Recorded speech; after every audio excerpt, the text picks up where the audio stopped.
نو نو لومړی پروژه خلاصوو، مثلا دا د جمع علامه باندې کلیک کوو او دلته بیا تاسو ته د اپلیکیشن نوم، آیکن او د پیکج نوم مثلا تاسو د دغه ځای څخه ورکولی شئ.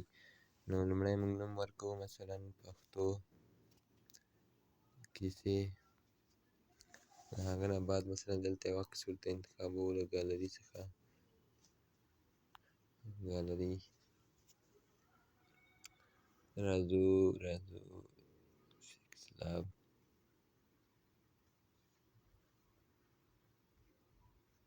مثلا همدغه نوم دغه عکس ورکوو، مثال په طور باندې دغه یې هم د پیکج نوم مثلا دغه ځای کې تاسو لیکلی شئ. هر اپلیکیشن ځان ته یو ځانګړی پیکج نوم لري، مثلا AF، بیا تاسو لیکئ مثلا زه لیکم ټکی پښتو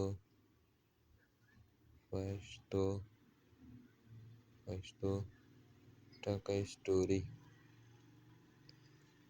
نو دا یې هم د ورژن مثلا لومړی ورژن یې د دویمې د درېیمې د څلورم ورژن سي مثلا تاسو اپډیټ کوئ. لومړی ورژن مو خپور کړی وي، د هغه نه بعد تاسو مثلا دوهم اپډیټ خپروئ نو دوهم ورژن ته ورکوئ یا یې 1.1 ته ورکوئ. همداسې هر څومره ورژن چې تاسو ورګټوئ ګټولی شئ. د هغه نه بعد چې دغه رنګونه دي دا کلر اسینډ او کلر پرایمري او دا شیان دا مثلا تاسو لپاره په دغه ځای کې کارول کېږي. کلر پرایمري ډارک چې ده دا دغه پورته سټارټ بار رنګ ته وایي، کلر پرایمري دغه د ټول بار رنګ ته وایي. همداسې نور رنګونه هم تاسو په همدغه سکیچ ویر کې د دغه سوالیه علامه چې سوالیه علامه چې ده په دغه ځای باندې کلیک کوئ، تاسو ته د هر یو رنګ د استعمال ځای درښیي چې دا په کوم ځای کې استفاده کېږي. اوس راځو کریټ اپ باندې کلیک کوو.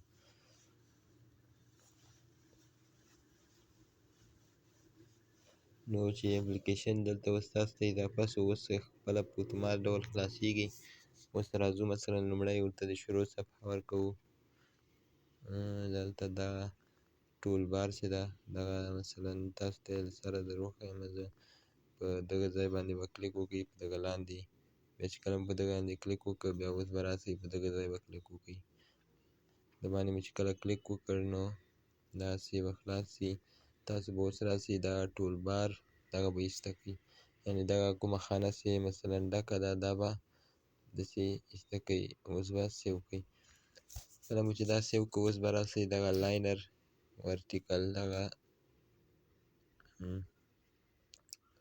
دا دوهم یعنې لاینر وي دا به راواخلئ. اوس به د دغه دغه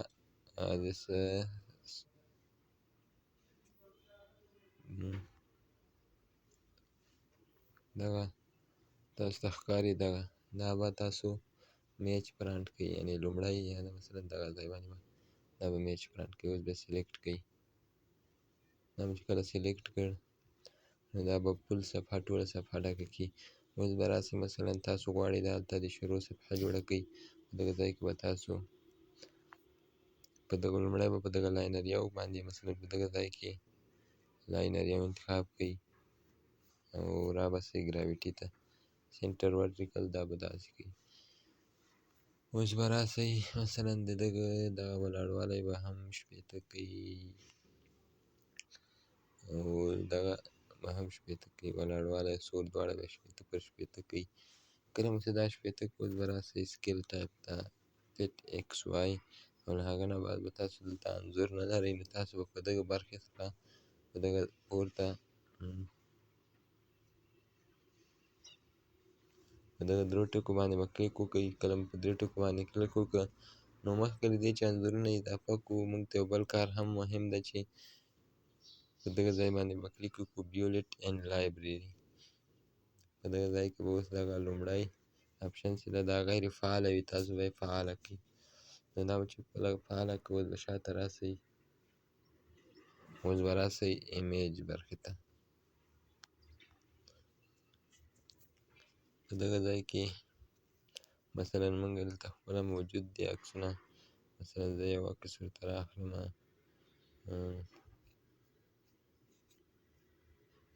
مثلا دغه عکس ورته رااخلم دا به سیو کو امپورټ. اوس راځو د سند دلته دغه عکس ورکوو. دا مو چې کله ورکړ اوس راځو ټکسټ ویو ته. د ټکسټ ویو چې ده پورتنۍ فاصله لاس، لاندنۍ فاصله هم لاس. له هغه نه بعد یې دلته لیکو مثلا پښتو کیسې. سایز یې مثلا څومره چې تاسو ګټولی شئ. رنګ هم ورکولی شئ، تور رنګ ورکوئ، سور رنګ ورکوئ، هر رنګ چې په خپله زړه و. له هغه نه بعد تاسو راسئ مثلا دلته خپل نوم هم لیکئ، مثلا کاریال جوړونکی لیکئ یا هر شی چې لیکئ هغه ستاسو مربوط ده. له هغه نه بعد تاسو کولی شئ لوډینګ هم ورکړئ، مثلا پراګرس بار مثلا د دغه دا داسې ده، دا هم 25 او دا هم 25 او فیډینګ چې ده فیډینګ د 0. نو اوس راځو ایونټ برخې ته، یعنې دغه برخې ته.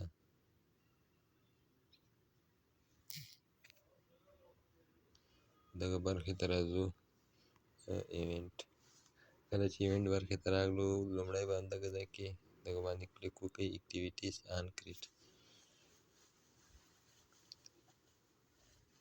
نو اوس دغه پورته لاندنی ځای را خلاصوو. په کمپوننټ برخه کې دغه د آرټ کمپوننټ دغه باندې کلیک کوو. نو لومړی چې ده ټایمر انټرنیټ، دوهم ټایمر، دغه دوه دانې چې ده دا اول لومړی انټرنیټ مثلا یو نوم ورکوئ انګلیسي باندې چې هر نوم مو خوښ وي، او بیا آرټ کمپوننټ ټایمر. دلته هم ما یو نوم ورکوو ټي، یعنې مثلا هر څه چې تاسو خوښوي. اوس راځو مثلا موږ ټایمر شروع کوو.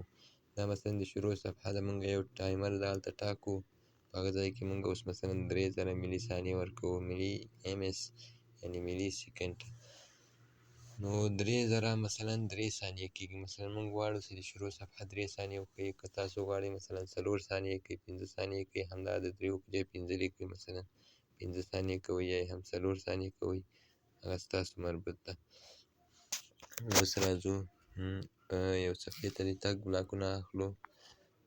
دلته یو سټارټ اکټیویټي اخلو او لومړی دغه ایسته کوو. راځو شاته وځو، بیرته په دغه ځای باندې کلیک کوو، په دغه جمع علامه باندې تاسو ته په نښه کړمه، دغه علامه باندې کلیک کوو. دغه ځای کې لیکو مثلا هوم، یعنې د کور صفحه. اوس راځو بیا کلیک کوو، دا ټول بار ته لرې کوو. اوس بیرته ماین اکټیویټي ته راځو، یعنې د شروع صفحې اکټیویټي ته. په دغه ځای کې تاسو ته کمپوننټ برخه کې راسو. مثلا لومړی به دغه څلورم بلاک د انټرنیټ په برخه کې سیټ سکرین راواخلئ، دا د یو. له هغه نه بعد به اخري خانه د انټرنیټ په برخه کې له اخري خانه دوهم بلاک یعنې سټارټ اکټیویټي، او بیا له هغه نه بعد به لومړی سر ته راسئ او فینش اکټیویټي دا به راواخلئ. یو فینش ایفنټ ده، یو فینش اکټیویټي ده. دې تاسو ته دا در وښیم، مثلا دغه بلاک به راواخلئ، په اخر کې به یې کېږدئ. نو اوس به راسئ، لومړی به په دغه ځای کې آی انتخاب کړئ، په دغه ځای کې به هوم اکټیویټي انتخاب کړئ. چې کله تاسو دوهمه صفحه په هر نوم جوړه کړې وي هغه به انتخاب کړئ. ماین اکټیویټي خو همدغه د شروع صفحې اکټیویټي ده، هوم اکټیویټي یعنې د کور صفحې اکټیویټي ده. اوس به راځو آن کریټ ته بیا را داخلېږو. یو کار چې ده هغه پاتې ده. اوس به راسو مثلا دلته کمپوننټ برخې ته، یا هم کمپوننټ برخې کار خلاص کړو. اوس راځو ویوز ته. په دغه ځای کې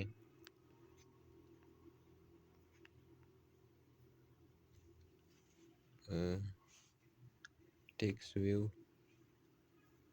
ویو سیټ ټایپفیس فونټ دغه دلته ږدو. اوس راځو لومړی یو فونټ داخلوو. فونټ.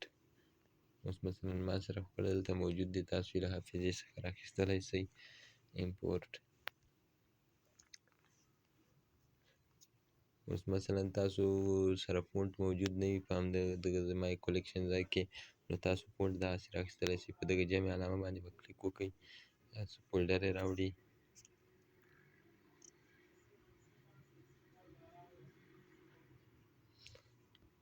نو تاسو اوس ګورئ دلته تاسو خپل فونټ انتخابولی سئ. مثلا دلته یو فونټ انتخابوم، دا د رنسانس یعنې دا فونټ IR اس. نو سیو بیکوس. اوس راځو بېرته آن کریټ ته. په دغه ځای کې مثلا ټیکسټ ویو یو انتخابوو، یعنې موږ په همدې صفحه کې یو متن لرو، یعنې یو خط مو ور اچولی دی چې هغه ټیکسټ ویو یو نومېږي. او له هغه نه بعد دلته اوس مثلا سلیکټ فونټ، یعنې فونټ ورته انتخابوو چې دا اوس مو داخل په حافظې څخه IRS باندې مو ثبت کړی وو. یعنې سټایل یې کومه چې وي، نارمل وي، یعنې په خپل حالت وي. بولډ یعنې لږ ډبل وي له خپل حالت څخه، یا ایټالیک یعنې لیک چې کوږ غوندې وي، یا هم بولډ یا ډبل او کوږ وي. نو موږ ورته نارمل انتخابوو. د هغه نه بعد اوس راځو هوم اکټیویټي ته. په هوم اکټیویټي کې موږ دلته یو لاینر اچ راخلو، لاینر اچ هم نه لاینر وي. دا اچ دی دلته پورته ایښی وي، لاینر وي به لاندې کېږدو، یعنې څنګ پورته به لاینر اچ کېدو او لاندې به لاینر وي کېدو، او د دغه لاینر لاندې لاینر وي چې دا د دغه دا سور به میچ برانډ کو. د هغه نه پورته به بیا لاینر اچ چې ده دا به 55 کو، یا هم 56 مربوط هر څومره تاسو کولی سئ. مثلا ټول بار غټ یا هم وړوکی کړئ. مثلا اوس به راسو زه دلته دا رنګ ورکومه. کله مو چې دا رنګ ورکړ، اوس راځو لاندې بیکګراونډ ته، یعنې لاینر وي ته، او دته سپین رنګ ورکوو. د هغه نه بعد اوس راځو یو ایمیج ویو راخلو، او بیا ټیکسټ ویو راخلو، بیا ایمیج راخلو. انځور چې کله راواخیستې د دغه 25 په 25 کې کوو، دا انځور دا هم 25 کې کوو. د هغه نه بعد دغه بل انځور هم 25 په 25 کې، او دا هم 25 په 25 کې. اوس له هغه نه بعد ټیکسټ ویو رنګ سپینوو، یعنې سپین رنګ باید موجود وي. له هغه نه باید چې دا وایټ چې ده داسې ده یو کوو. له هغه نه بعد یې ګراویټي رایټ سینټر هوریزنټل او سینټر ورټیکل او بیا رایټ. هغه نه بعد چې ده دغه انځور باندې کلیک کوو. انځور نه مخکې په لاینر اچ باندې کلیک کوو، چې کله مو هغه که د دغه لاینر اچ چې ده دغه فیډینګ دا اتی دا صفر کوو. نو اوس راځو په انځور باندې کلیک کوو، انځور باندې مثلا شاوخوا فاصله 10 او د دغه انځور فاصله شاوخوا فاصله هم 10، او اوس د انځور فاصله مو 10 کړ. اوس دغه لاندې لاینر اچ باندې کلیک کوو، او د ده ګراویټي چې د سینټر رایټ او رایټ کوو، سینټر کوو. هغه نه بعد موږ اوس راځو ایمیجز ته. په ډاونلوډ نښه باندې کلیک کوو، بیا دلته راځو وایټ رنګونو باندې، یعنې سپین رنګونو باندې کلیک کوو. اوس دلته موږ یو څو یو دا عکس انځور راخلو، او له هغه نه بعد مثلا دغه ځای کې دا راخلو، یا دا هم نه نور مثلا دا هلته یو انځور راخلو چې مازې معلوم سي. مثلا دغه د زړه انځور راخلو. اوس راځو په دغه ځای کې په دغه انځور باندې کلیک کوو، د ده سکیل ټایپ چې دا فټ ایکس وای کوو، د دغه هم بل انځور هم فټ ایکس وای کوو. چې کله مو فټ ایکس وای کړو، په دغه لومړي انځور کې دغه د مینیو، او په دغه ځای کې چې ده دغه د فیورټ یعنې د زړه عکس هغه کوو. اوس دلته لیکو مثلا پښتو کیسې. نو دا هم اوس د دغه ځای ډیزاین شو 14. اوس راځو یو لاینر څنګ په څنګ ږدو. اوس د دغه لاینر د اول فیډینګ صفر کړو.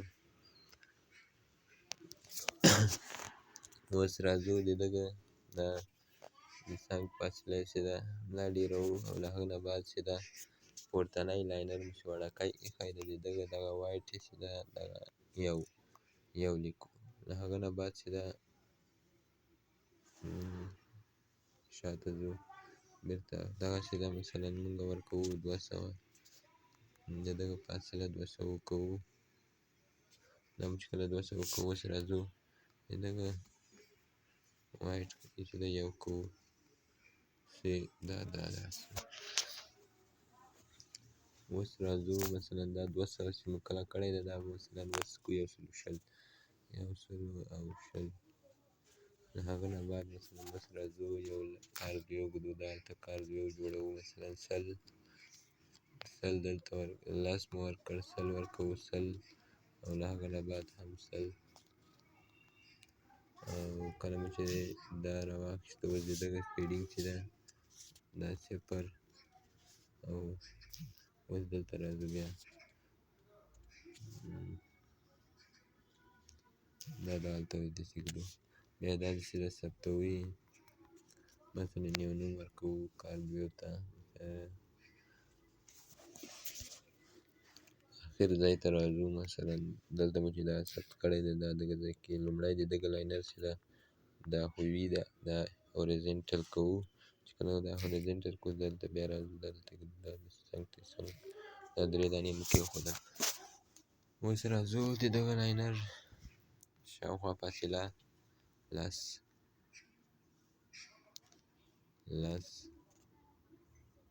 اوس بیا په دغه کاربیو باندې کلیک کوو دا هم 10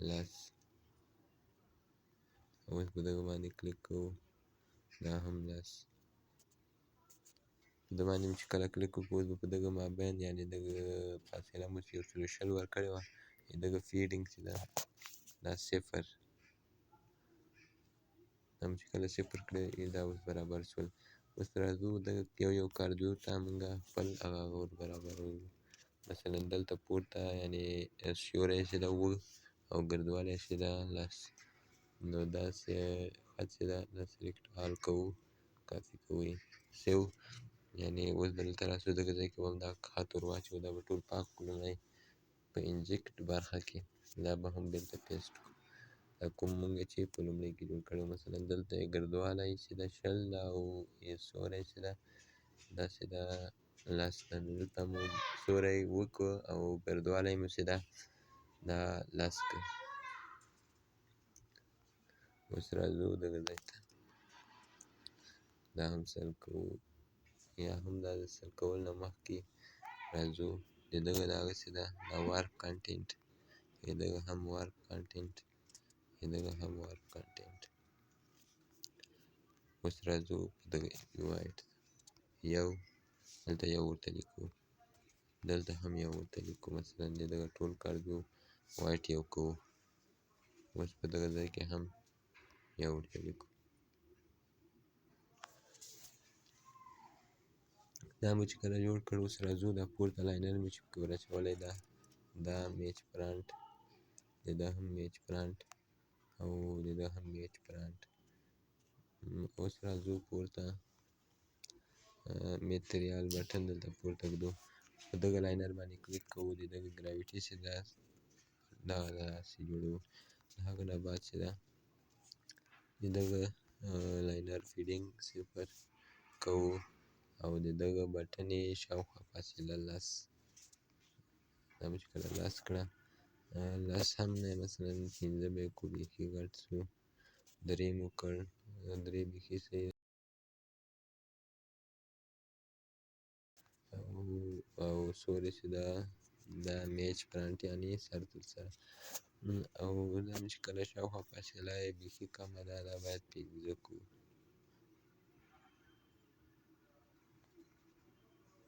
دا هم صحیح شو.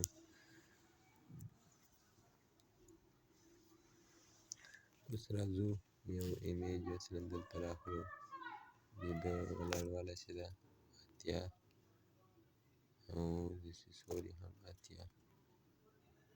اتیا هم نه ده، اتیا بیخي غټېږي، مثلا 50 وکړو، داسې هم 50 او داسې ده. اوس کاپي کوئ، دا مې یو نوم باندې کاپي کړ. لومړی اوس راځو د دغه ګراویټي سنټر، د دغه ګراویټي هم سنټر او د دغه ګراویټي هم سنټر. دا مې چې کله سنټر کړله، اوس راځو کلیکشن ته.